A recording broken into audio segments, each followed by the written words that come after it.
So thank you everybody for taking the time to watch this video. This is going to be our very special episode bilang bahagi ng pag-unawa natin sa konsepto ng diskarte at paano niya matutulungan yung pag-unawa natin ng personhood in our context. Okay?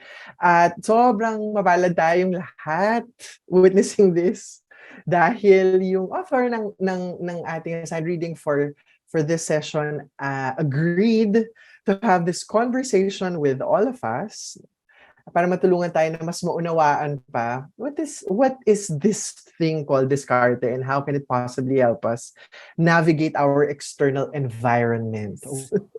Please welcome palpakan po natin si Yot Morales. Hi, Yot. Hello. Thank you so much for saying yes. Of course. Para sa'yo. Okay, so, thank you. Are you ready? Can we proceed with this one? Go. Okay. Sige, i-set up lang natin. So ang pag-uusapan natin tonight, no, in this conversation ay itong dalawa. No, hopefully we'll be able to provide and explain a possible conceptualization of diskarte. We hear this a lot, no? Kulang sa diskarte, no, in a very quick Google search, no, merong at least 3 songs na merong diskarte in their lyrics. No? At yun yung title ng kanta ng The Ones at yung kanta ni Daniel Padilla, as it turns out. No? So but what is this? And also, we'll try to argue for the importance of diskarte in navigating our personal and external environments. Okay? So, here we go. Yan. So para dito sa ating unang tanong yun, siguro interesting din siya para sa amin, para sa mga students na naghahanap, no, ng kanilang mga research topics, no, in the future. So can you just briefly share with us, paano ka ba naging interesado to work on or make sense of diskarte? No? What about it fascinates you? No? Or what about the human experience made it seem like an important area of research? Sige. So, nagsimula ang lahat. Actually, nung grad school, nung nag-masters pa lang ako, meron akong kaklase at kaibigan noon na nag-work siya as parang peer facilitator for street children para sa isang NGO noon. Tapos nabanggit lang niya, parang in passing noon, sabi niya, o pag nag-thesis ako, gusto kong pag-aralan, diskarte. Di kami naman mga friends niya, sabi namin, wow, that's nice, ganyan. Unfortunately, so many things happened patapos ng kanyang masters. So, naisip ko, was what, 10 years ago.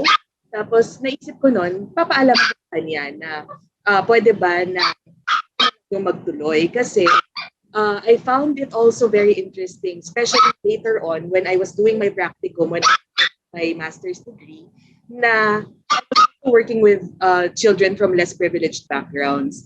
And nakita ko niya, na-appreciate ko yung fascination niya na itong mga students, yung approach nila sa buhay. Parang they think of different ways of surviving that wouldn't have occurred to us from this kind of background.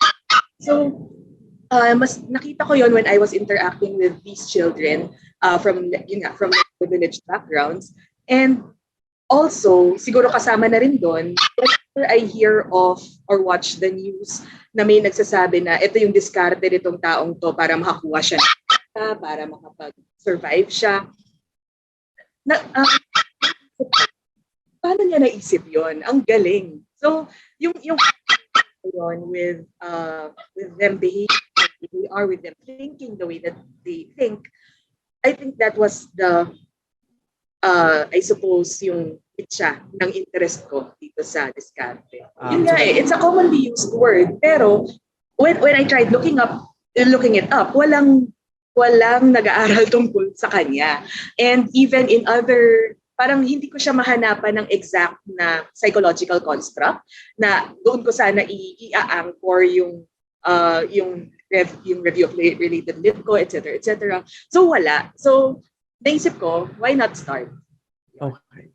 At swerte kami kasi dahil ikaw yung isa sa mga siguro ilan sa sumunod no doon parang nag-update basically kasi you did a very good job of presenting us with what has been available no and how we can integrate them all together.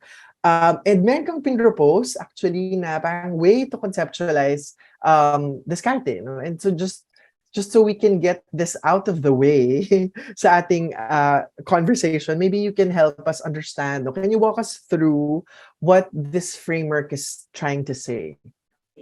So this framework is coming from my conceptualization na ang tatlong essential elements sa diskarte ay cognitive abilities, personality traits, tsaka situational limitations or situational characteristics. So, represent ko siya dito sa left part ng figure wherein there is the combination of the cognitive abilities and the personality traits, but all of those are encompassed by the environmental constraints. So, ang implication nito is that your environmental constraints actually has an effect on what you think, and how you manifest your personality traits as well, and what personality traits are developed within you. So, andyan na rin yung lagi nating naririnig sa psych, di ba? Nature versus nurture, etc. So, dito, nag-interact talaga sila. Itong cognitive abilities and personality traits, they exist within a certain situation, within a certain culture, within a certain environment. Tapos, through creative problem solving, kaya rin napuputol dyan yung environmental constraints. Through creative problem solving, these cognitive abilities and personality traits are used in order to achieve a goal.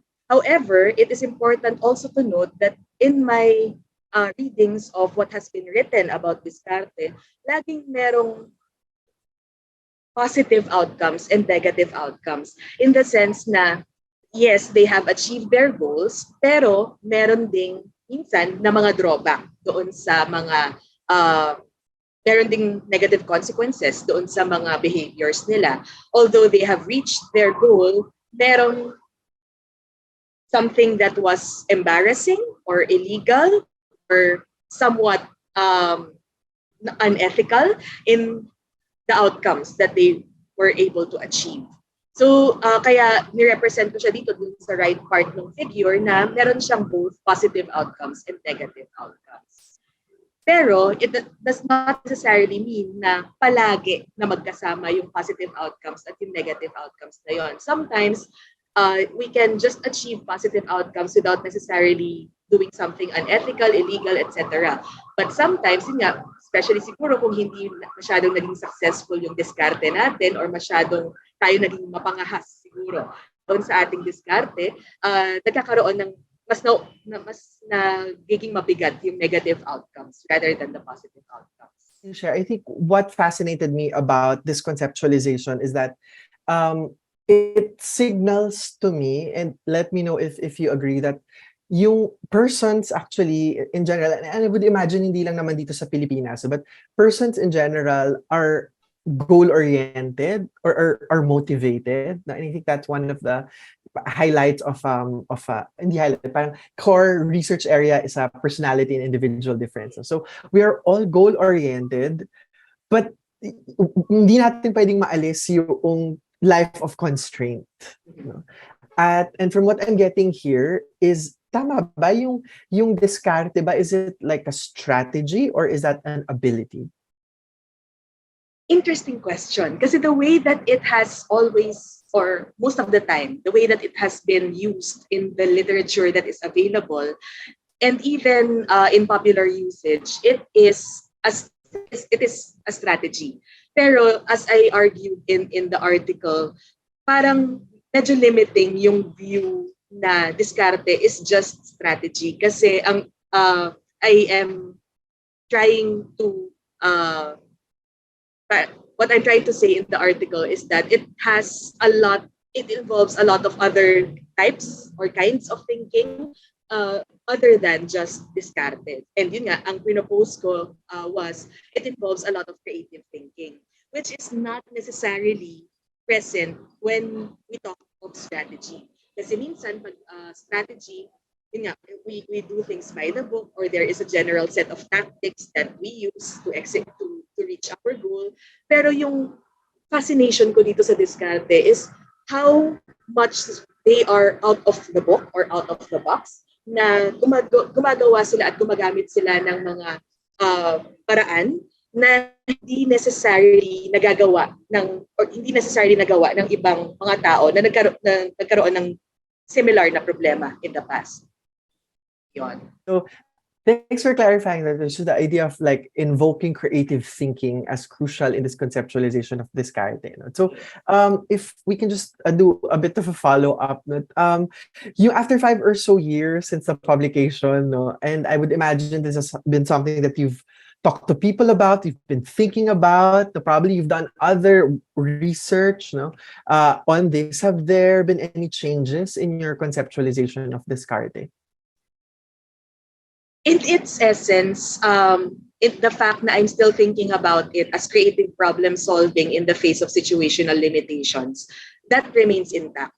The way that when I hear about, for example, yung news nga, talking about Diskarte, laging yun yung pumapasok sa isip ko. Nag-fit ba yun doon sa conceptualization ko na this is creative problem solving in the face of situational limitations?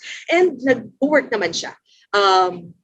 Ganun din naman yung nakikita kong paggamit niya, although hindi explicit na sinasabi. Pero yun nga, when, halimbawa, itong GMA, meron silang during the pandemic na features about people who were doing Diskarte during the pandemic. So when I was listening and watching those news bits, ganun din may elements din ng creativity, may elements din ng situational constraints, which is yun nga, yung pandemic.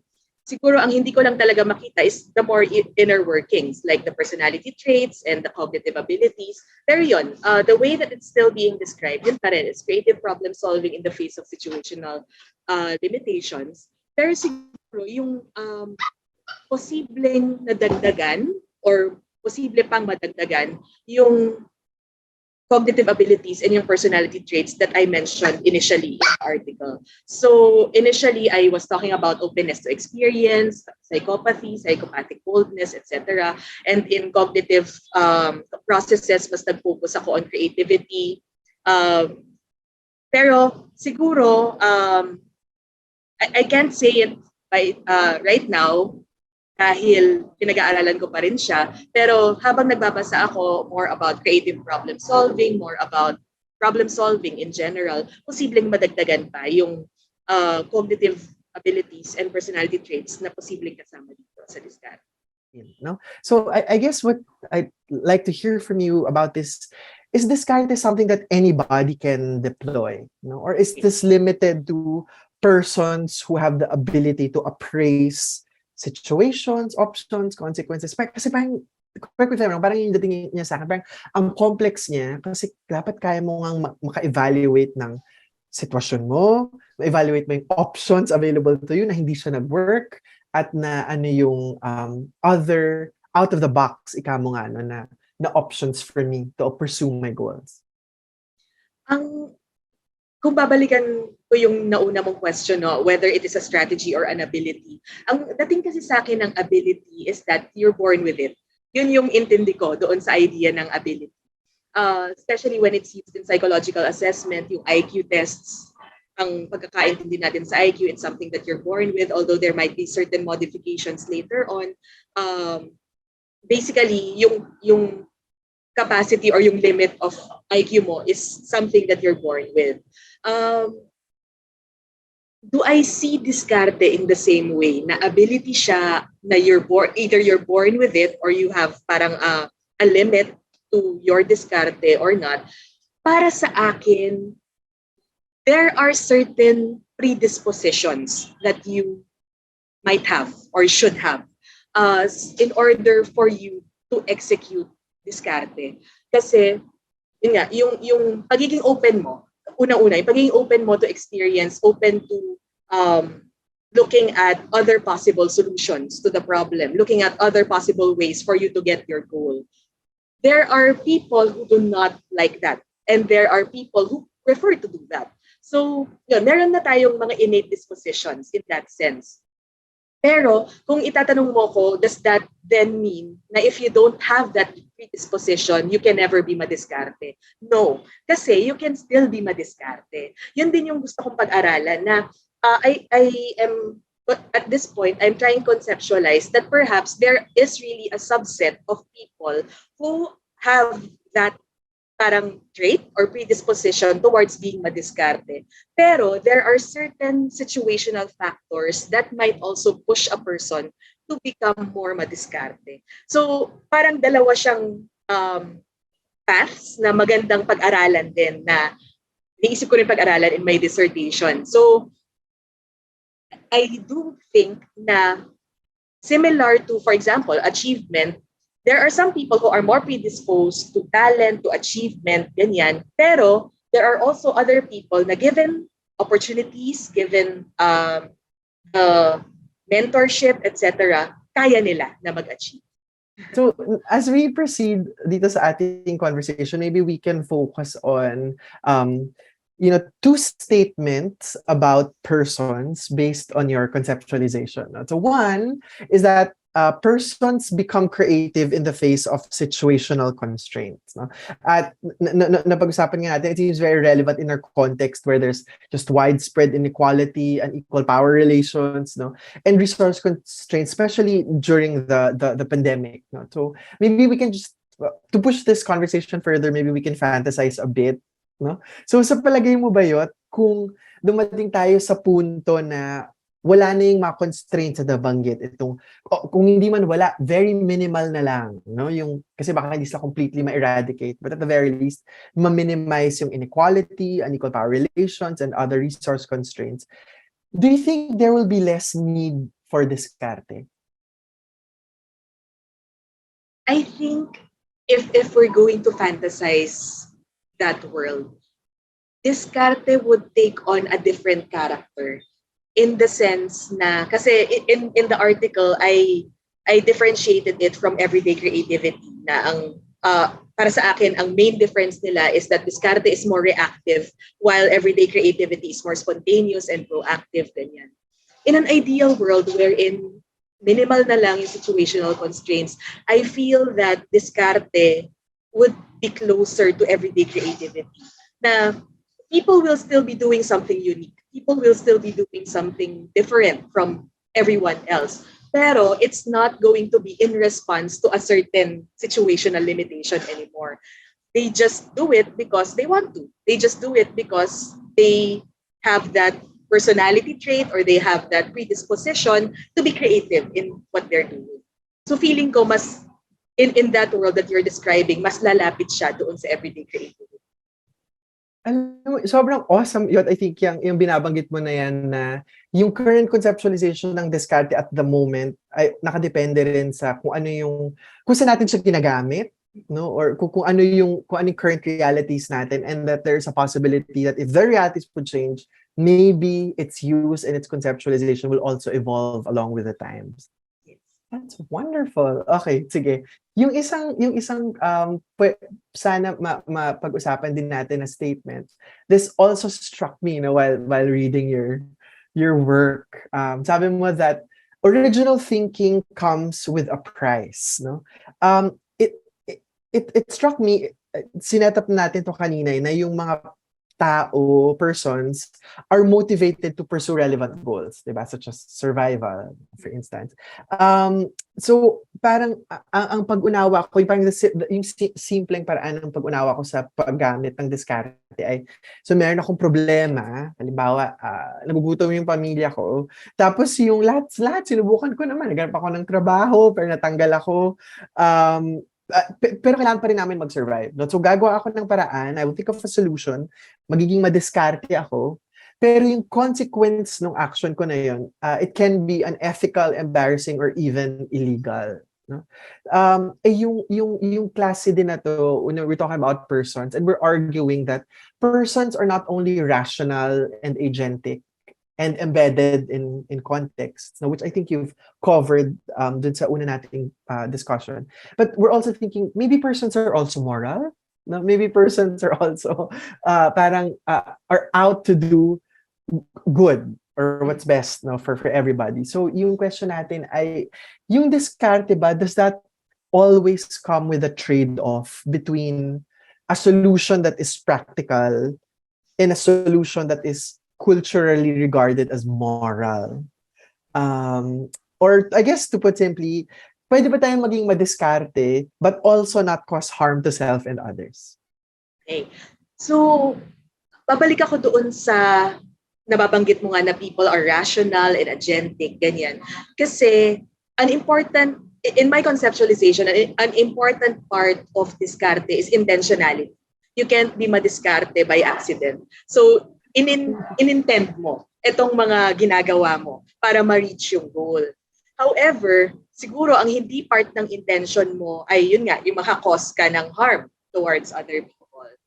So, in that sense, medyo, I guess, murky yung magiging discussion kasi the way that harm has been conceptualized in more recent morality literature, is that harm has to be intentional. So, in that sense, kung hindi naman pala intentional na, yun nga, halimbawa, hindi mo naman intention na makapanggancho ka or hindi mo intention na mahirapan yung ibang tao dahil nag-cut ka sa line, dahil kailangan mo nang magawa yung kailangan mong gawin. If it's not your intention, can that be considered harm? I'm thinking it's going to be a long discussion sa palagay ko. And I think that it will involve a lot of other inputs about yung morality literature. Pero sa tingin ko rin, merong certain ways of being madiskarte without necessarily being harmful to others.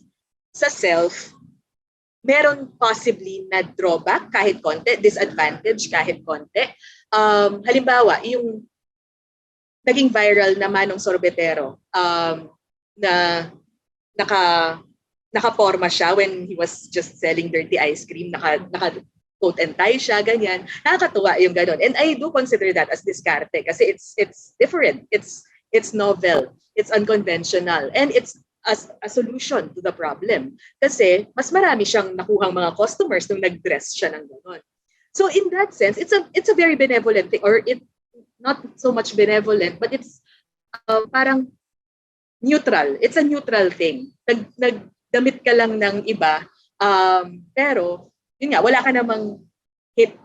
namang harm na cause doon sa ibang tao. Siguro, ang pinaka-harm na lang doon, if ever, ay napagtawanan ka. Pinagtawanan ka ng ibang tao kasi ang init-init, tapos nakaporma ka ng ganyan, tapos nagbebenta ka lang pala ng dirty ice cream. Ganun lang. In that sense, the harm is just towards the self. So, pero,